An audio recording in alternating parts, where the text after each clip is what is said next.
अस्सलामुअलैकुम फ्रेंड्स, मैं शेख फरहान और आप दोस्तों को वेलकम करता हूं अपने YouTube channel SH roof vegetables में।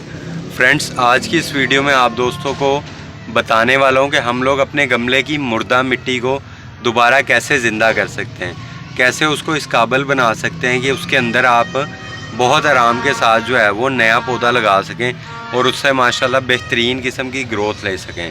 तो फ्रेंड, इसी टॉपिक के मुतल्लिक इस वीडियो में आप दोस्तों के साथ इन्फॉर्मेशन शेयर करने वाला हूँ। वीडियो अच्छी लगे तो इसे लाजमी लाइक कीजिएगा और चैनल को भी लाजमी सब्सक्राइब किया करें। अच्छा फ्रेंड, चलें आप दोस्तों को दिखाते हैं कि कैसे हम मुर्दा मिट्टी को दोबारा ज़िंदा कर सकते हैं।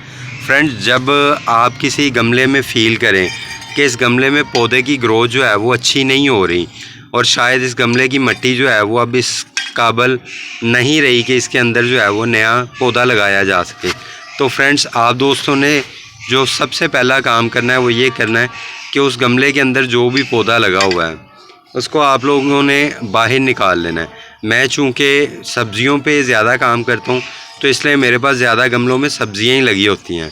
तो फ्रेंड्स, जैसे ही वो सब्ज़ी के पौधे का मौसम ख़त्म हो तो मैं क्या करता हूँ, मैं इस तरह जो है ना वो गमले की मिट्टी को वापस से जो है ना वो बाहर निकालना शुरू करता हूँ। जैसे कि आप दोस्त देख रहे हैं, ये सारी गमले की मिट्टी में इस तरह जो है वो खुरच के मुकम्मल तौर पे गमले को खाली कर लेता हूँ। ये मैं आपको करके दिखाता हूँ, गमला मुकम्मल खाली है, फिर आपसे आगे बात करते हैं। ये देखें फ्रेंड्स, इस तरह मैंने पूरा गमला मुकम्मल तौर पे खाली कर लिया और इसकी सारी मिट्टी बाहर निकाल के जो है ना वो अच्छी तरह ज़मीन पे बिछा ली है। अब इस मिट्टी को आपने 1 से 2 दिन धूप लगवानी है अच्छे तरीके से, ताकि इसके अंदर अगर कोई बैक्टीरिया या वायरसेस वगैरह हों तो वो मुकम्मल तौर पे ख़त्म हो जाएं। और ये देखें, गमला ये मुकम्मल खाली कर लिया है। अब जब आपने दोबारा इस मिट्टी को इसके अंदर डालना है तो आपने 2 चीज़ों का ख्याल रखना है। एक तो ये गमले के नीचे जो ये मैंने एक टूटे हुए गमले का पीस रखा है उसके सुराख के ऊपर, ये आपने लाजमी रखना है। लेकिन इसके साथ साथ आपने इस सुराख के ऊपर कुछ ये पत्तियां वगैरह भी इस तरह क्रश करके डाल देनी है, ताकि मज़ीद जो है ना सुराख के गिर्द थोड़ी वो जो जगह है जहाँ से पानी बाहर लीक कर सकता है, मिट्टी लीक कर सकती, वहाँ पे कवरिंग हो जाए। तो इस तरह आपने लाजमी डालनी है। उसके बाद आपने जब 2 दिन धूप अच्छी तरह लग गई है मिट्टी को, फिर आपने वर्मी कंपोस्ट लेनी है और इसको जितनी मिट्टी है तकरीबन उसके 30% आपने वर्मी कंपोस्ट इसके ऊपर अच्छे तरीके से डाल देनी है।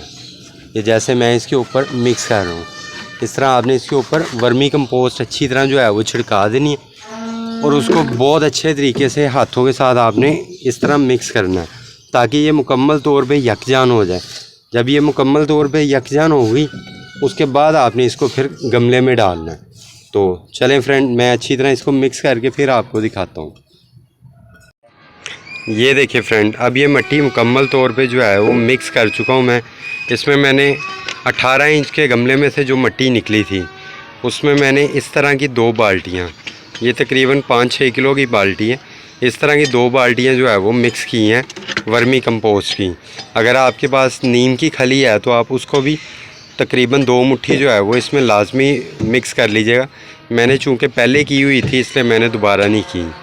तो चलें अब इसको गमले में ऐड करके दिखाते हैं। ये देखिए फ्रेंड्स, इस तरह आप लोगों ने जो है वो इसके अंदर मिट्टी दोबारा से भरना शुरू कर देनी है और जैसे ही आप दोबारा इसमें मिट्टी भरेंगे तो आपने उसके बाद जो भी गमले में पौधा लगाना है या बीज वगैरह लगाने हैं आप बेफिक्र होकर लगा सकते हैं और इंशाल्लाह आप देखेंगे उनकी ग्रोथ पहले की निस्बत से बहुत ज़बरदस्त और बहुत अच्छी होना शुरू हो गई है। तो उम्मीद करता हूँ आप दोस्तों को वीडियो अच्छी लगी होगी। वीडियो अच्छी लगी है तो इसे लाजमी लाइक और चैनल को लाजमी सब्सक्राइब करके ऑल के बटन को ऑन कर लीजिएगा। शुक्रिया। अल्लाह।